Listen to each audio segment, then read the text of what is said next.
Welcome back to the desert, everyone. Thank you again so much for joining me. Today, a couple things going on. First thing, I'm trying out some different camera locations. I made a new mount for the camera on my articulating light. It works okay, but it's kind of static. I do like to have the ability to move it around. So I thought about mounting it on my chest, as you see here. This is me standing, so it gives you a pretty good view. The only issue I have with mounting on my chest is that you'll see later in the video, as I'm breathing, you can see the camera moving. And here, this is me sitting down, so this is a nice low view. It's not bad, but it does make a very narrow field of view. So for the internal mount, as I mentioned before, I think I'm just going to have a rod or a hollow tube on the inside, so I can have a metal rod come in through the port airlock to support it like that. I'm thinking about maybe angling the rod a little bit, just so that the weight of the Falcon itself will keep it on the stand, so there's no chance of it falling off.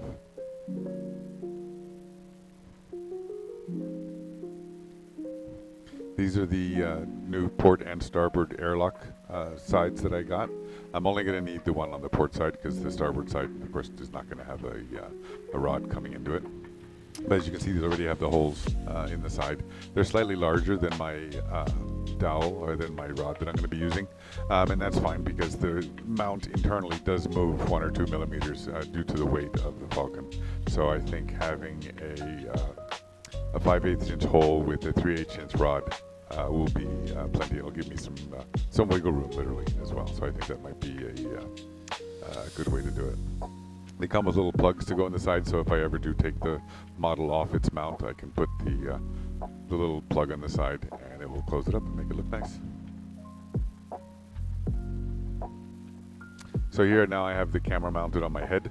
The line you see I had just when I was mounted on the light. It's one's for power and one's for connection to my TV that I have up. I use as a monitor.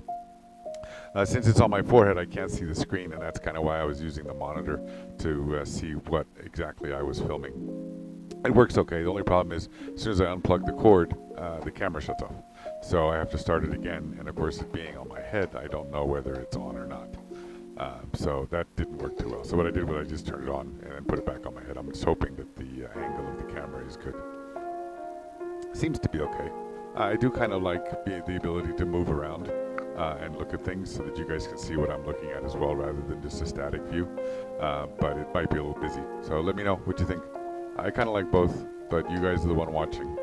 So let me know what you prefer, if you want a static camera or a moving camera like this, or a combination of both. Just both, of course, just means more editing. Thanks. But anyhow, no, let me know what you think. So here I'm about to start on the upper hull mods again. Even though I finished it last time, every time I go look at it, every time I move it around and touch it and put the centerpiece back in again, I notice something. It doesn't quite fit right. There's a little bit of a panel line that's not quite the same as the rest of them. And I really do want it to be as good as possible. I mean, within reason. I'm just me, and I'm not a professional builder. I'm just having fun. So every time I look at it, I keep seeing it. I see another little panel line, another little gap or something that I want to change. Of course, this has been sitting in the garage for 2 years now. In Arizona, it gets to be 150 million degrees in the garage. So I wouldn't be surprised if some of the panels had slightly melted and warped just due to the heat.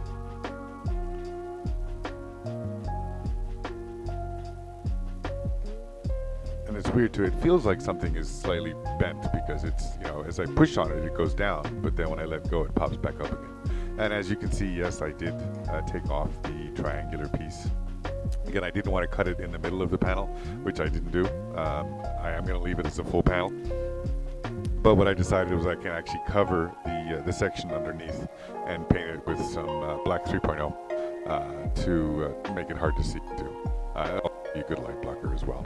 But I figured I could do that between any of the hull frame and any section that I don't want seen once the panel is removed.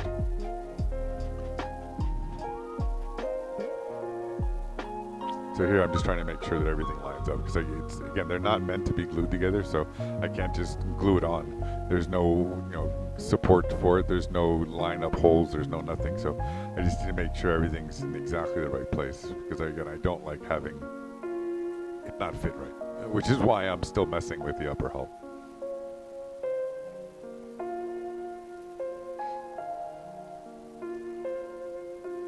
So I'm thinking maybe the panel's a little bit bent, and as I bent, there it goes. It's not broken, it just broke, came apart across the glue line.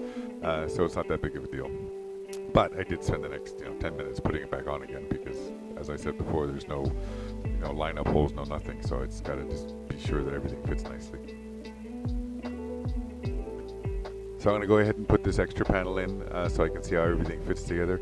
Again, it looks like it fits nicely, but if you look at it and if you press on it, you can hear little clicks. And it's not like a click into place. It's more like two pieces of plastic rubbing on each other. And then when they finally move past each other, there's a click.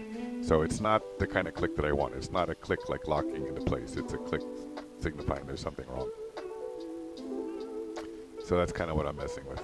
And as I keep touching it, when I push, from under and above at the same time, it locks into place. But once everything's together, I won't be able to put my fingers inside like I'm doing right now.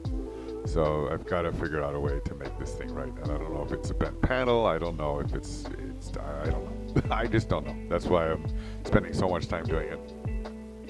Again, I just want to make sure. I mean, this is something that, when the model is finished, you're never going to see. And that's the whole point. If you don't see it, I did a good job.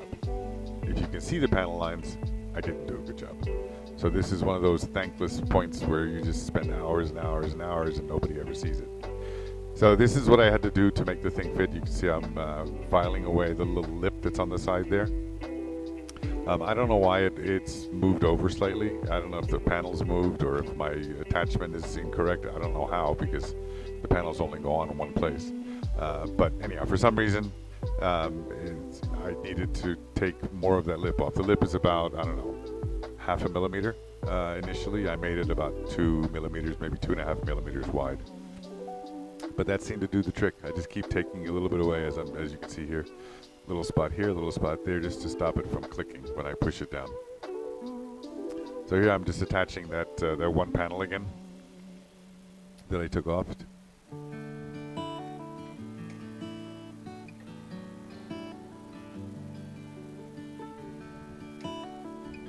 Always want to make sure it's lined up nicely, because otherwise if it's not straight, something else is going to be off. Because the hull's not very strong yet, because it's not attached. Once it's all together, the top and bottom all together, it should be pretty good. There we go. That seems to be a much better fit. I think I've gotten pretty close. So it stays down really well. Of course, there are going to be places for magnets to hold it down even more, which will be fine. So I think between the weight of the centerpiece and the magnets holding it down, I think it's going to do quite well. So I decided, initially I said I was not going to attach that other plate that I'm messing with right now, just because there are pipes that go from it to the front mandible. But I need to. I don't want to have, lift this section off, lift that section off, put this section on, put that section on in a certain order. I want it to be easy. Otherwise, it's never going to come apart. I just won't do it. So I've decided I'm going to go ahead and attach the panel because it needs to be attached, and I want to be able to see my front cargo area. And I'll worry about the pipes later. I'll probably just attach them to the panel and then make some way to have them line up carefully on the mandible when the center section is put back in again. Now these pieces, of course, they're meant to be screwed down to the hull. They're not meant to be attached to the center section. So there's no good way to line them up, and that's why I'm spending so much time making sure that everything is correct and making sure that I'm looking at all alignment points, little holes, little dents, little nicks, little everything. See exactly where everything lines up, so that by the time I do glue it, I'm not going to make a mistake. Because even though I'm using super glue, which is pretty strong, with this plastic it does come loose. As you just saw, I was able to crack the panel loose again. So worst case scenario, it's not terrible if it's in the wrong place. However, the glue does build up. I have to remove it, and if I remove it, of course, you're going to remove some of the plastic as well. So as soon as that starts to happen and you start making mistakes, the panel lines start to not look as good and nothing is straight anymore. So I'm trying to do it on the first shot, knowing that if I do really royally screw up, I might have a way to go back and repair it. But I do want it to be as good as possible.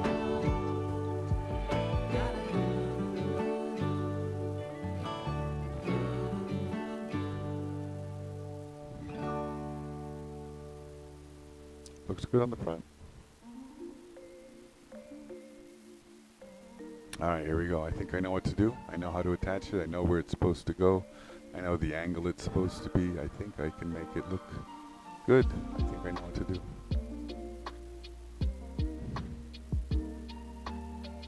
Again, this piece is going to be removed many times and put back on again, as I'm already doing, so I want to make sure it's very well attached. So I'm just using a lot of super glue.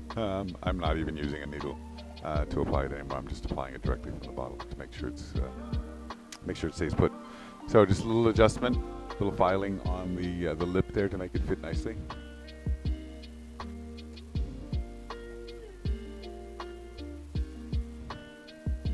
Pretty good. There's still something catching though. Something's hooking on it, something. Where is it? There it is. It's a little bit gray stripe by the antenna mount. So in the meantime, while I'm working on that, I decided I wanted to go ahead and remove a little bit more of the frame. It does look pretty good. It curves along with the forward cargo area that I made, and it lines up with the wall. So it does make sense there, but I'm just going to go ahead and take it out because I don't really need it. It doesn't attach to anything. It just moves. So in this way, it'll be a nice clean look.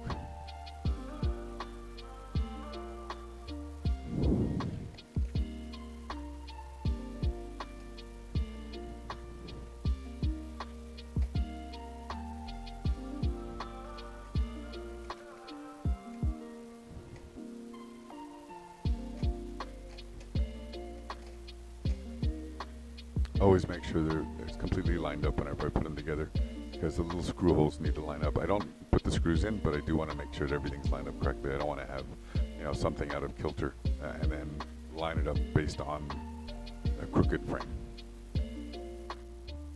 All right, let's get back to the internal mount. So yesterday I went to the hobby store and got some wood and some carbon fiber rods. I glued them up. Yesterday, here's a picture of what I got. So 2 carbon fiber rods, a steel dowel, and then some balsa wood and a piece of plywood as well. I glued up 4 pieces of balsa with a piece of plywood in the middle. The thickness ended up working out perfectly to fit between the mounts. I glued it up yesterday, clamped overnight, and then tonight, this morning I ran my table saw through the middle at various heights to make a slight curve on the inside, and then I use sandpaper wrapped around the carbon fiber dowel to make it the right shape, make a little nest, a little pocket. So if everything is correct, that carbon fiber rod should line up exactly with the hole that I punched in the port side airlock, and it does. It's absolutely perfect. I'm very happy. All right, back to the upper hull again. Yes, I keep looking at it, I keep moving it, I keep touching it. Every time I touch it, I see something that moves. It's not supposed to be like that. So I just have to make it right. Again, checking to make sure all the screw holes are lined up. I think it's pretty good now, though. That's the area I cut out. Frame's gone. But yeah, it's a good look. See, it just slips right into place. I don't see any big panel gaps, anything like that. Nothing is keeping it. Of course, I got to keep adjusting it. Just cleaning it up. I'm not really sanding it down or anything. I'm just kind of cleaning up some of the leftover plastic fuzz that was remaining.